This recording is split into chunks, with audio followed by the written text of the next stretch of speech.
To start our lesson for today, and I wanted to welcome everybody. We've got several folks on the call today, so I want to welcome everybody on the call. And today's topic is a topic that was brought forward by the Virginia Real Estate Commission a little while ago, and we have had a couple of our agents who have experienced similar things. And so I just wanted to bring this to our attention to make sure that we are moving forward with staying aware of scams.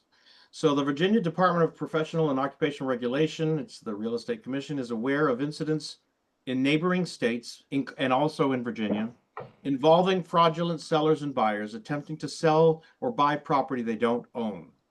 The scam commonly targets unencumbered and vacant lots or vacant properties, not just lots, owned by persons out of state. With this scam, Virginia real estate licensees may be contacted by a person acting as a seller seeking to have a vacant lot or a vacant home sold quickly and under market value. Licensees are approached with requests, are advised to verify that the seller matches the person on the land deed. And in the article here, it references a link, and the link here is Virginia law, which is the commencement and termination of brokerage relationships, broker agreements required, and this itemizes our obligations to our sellers when we're talking to sellers and verifying their identity and stuff. So it requires that written brokerage agreement between client and licensees. So that's what that reference is referring to. You can also look up the owner of record on city and county websites. In addition, ask for photo identification to ensure it matches the public record.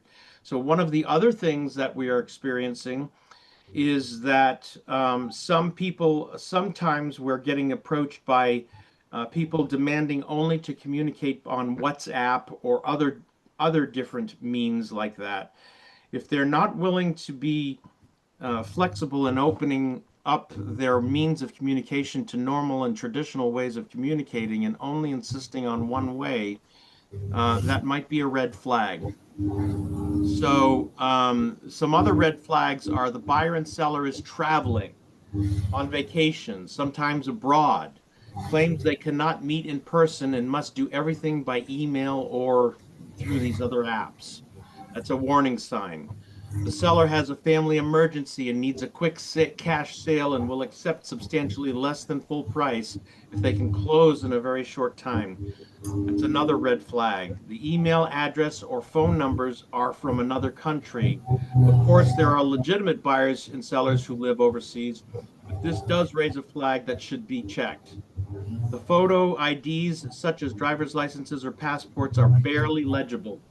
We should be seeing these IDs that we're requesting from our clients and our prospective clients to be clearly visible and clearly legible.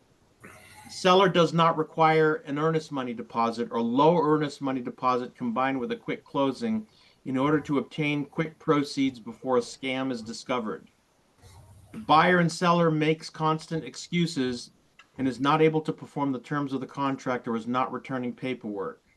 The buyer and the seller get very angry at the licensee as the transaction gets closer to closing and applies pressure on the licensee to make sure the deal goes through. Sometimes they offer an incentive such as commission bonuses or promising other opportunities to buy or sell. So if you have questions or suspect you have been approached by a fake seller or a fake buyer, contact the DPOR General Complaint Inquiry line at 804-367-8504. And if you encounter a property owner that has been a victim of an attempt to sell their property without their consent, report it to the FBI Internet Crime Complaint Center at www.ic3.gov. I just wanted to open this up for a conversation to folks and discuss this. It is a risk that we face. And does anybody have any thoughts, comments, questions, or suggestions on this kind of topic? Yes, I have a quick question, if you don't mind. Sure. We've been getting a lot of WhatsApps, and now we're getting them texting saying only text us. When I run their phone number, they sometimes come up with a different person's name, even though they're saying text me and my name is. That's not the name that comes up associated with that phone. But now, are we expected to report those if we believe they are scams to Well, DPU? there's not an obligation to report it. I think there's probably a moral obligation that we should report those things. But how do you prove it, right? You can't prove it, and you don't need to prove it when reporting these things. If you have evidence of these kinds of issues popping up, you can report that, and let the government sort it out. That's the recommendation. There's no mandate that you do it, but it's requested that you do report those. Yes. Okay, I've been responding by saying, can you please send me a copy of an approval letter from a lender, and they Yeah. disappear after that. Yeah. Yeah. And ask for that ID, ask for the passport, ask for the driver's license, you know? Okay, well, Yeah. thank you. Don't be afraid to ask for that. And if you're getting shuffled from one person's Zoom email or from one person's email to another person's email to another ID, I would be very suspicious of that, and we have to be detectives to a certain extent, and it's just part of the nature of the digital era that we are involved in, and artificial intelligence and scams going around. Thank you. Yeah. Anybody else have any Dan, thoughts on?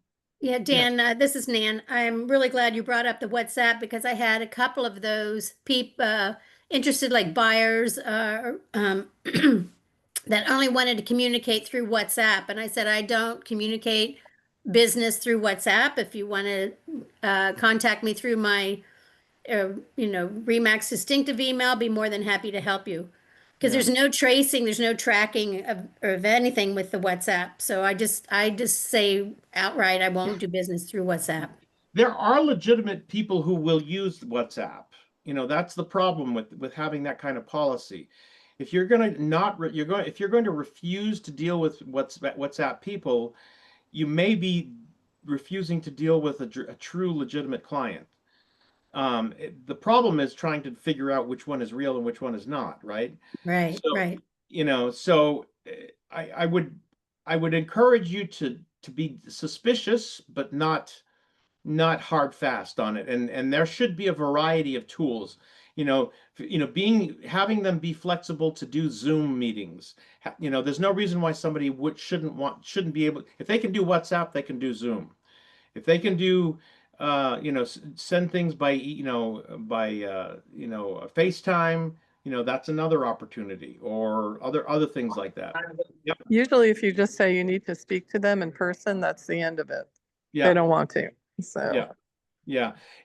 Demand something like that. Demand to be able to speak to them, and have them show you a clear copy of that ID, and it should be very, very, very clear.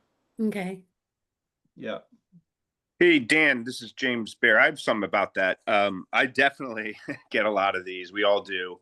I would recommend, I have a friend who's a Justice Department lawyer, and I was telling him about this, and he said, contact your congressman too.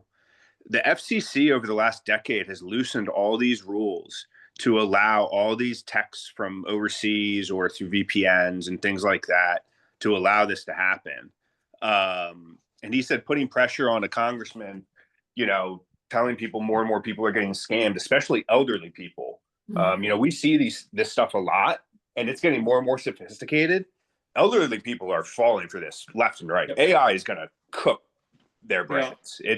It's over. Like there's voice recognition software. You can mimic someone's voice now. It's insanity. Yeah. So he recommended contacting your congressman as well as the FBI, because I showed him the amount of texts I get on WhatsApp and just regular texts and things like that. So that's something that he recommended. Good suggestion. Good suggestion. Mm-hmm. Anybody else have anything? All right. Well, if nobody else has anything else, let's make some money. Okay, wow, quick meeting. And could you stay on the call just for a minute so I can ask Hold questions on, that have Don. nothing to do with this Don, then? hold on. Yes, we can do that. Okay, hold on, Don. Hold on. Yep. I have an Bye. experience from Chicago. Okay, I think you're. and somebody, can you hear me? Yes, I can hear you. Anybody Okay. else who wants to jump off, you're welcome to jump off. But Okay. yeah. And he called me and he said, I would like to buy in Northern Virginia property, single family home for the price 1,700,000 to 2 million. And I am all cash. And I said, okay, and so on. I sent him some information. And he started to communicate with me like in a friendly matter every evening. Okay? I said, sir, after a few conversation, I said, you have to sign buyer broker so we can continue. So he signs a buyer broker, and I get busy with another thing, so I didn't answer his call for 2-3 days, and he called me and he said, are you going to help me, or what is going on? I said, which property? He said, this property. Okay, I said, okay, I'm ready to help you. Tell me, what is your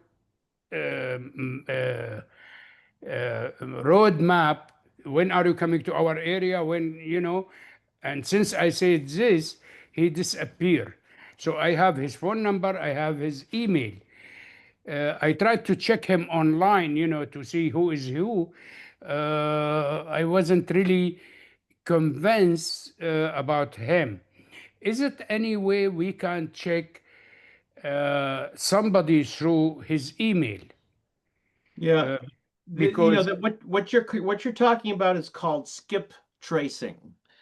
And skip tracing is trying to find who the identity of a person is based on what their phone number is or their email address is, and trying to find that. And it's a very difficult process of doing that. There are services online that provide that kind of service to help you track people down like that, but it's very cumbersome. So I don't know that there's a very intuitive way to do it. Maybe AI might be a tool to help you do some skip tracing. I've never used it for that purpose, but that is one possibility. yeah, I mean, I went through this experience, and now you brought it up in this meeting. Now it rings a bell in my head. Yeah, That means he might be fake.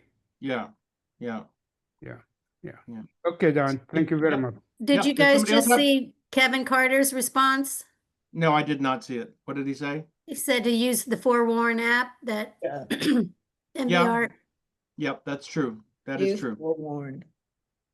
I've uncovered a lot of scammers on Forewarn. Yeah. Boy, Mel, you don't sound good. I have COVID. Oh no. Oh my gosh. Yeah, it's Be careful, you- my friend. yeah. I was here watching your speaking, watching your face move, but the voice didn't match. I know. So what is this program 401? Can we have something Forewarn. about it? Yeah, it's part of NVA. Your membership with NVAR includes a service called Forewarn, and it's Forewarn. Okay. So just Google NVAR and then Forewarn, and you should see the service. And you Thank you. can look up Very- anybody that you're interacting with for business. You can plug their information into that and try to get what information you can.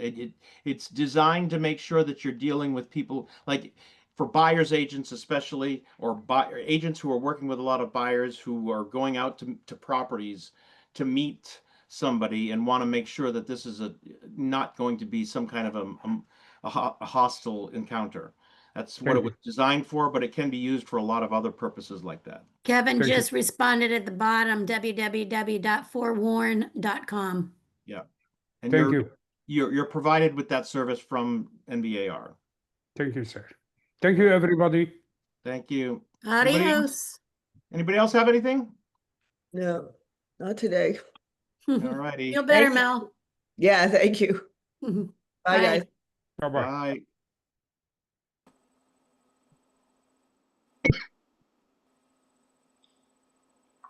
Okay, is it okay for me to ask my question now? Oh, yeah, go ahead. Okay, Well, wait a minute. Let me turn off let me stop recording here. okay.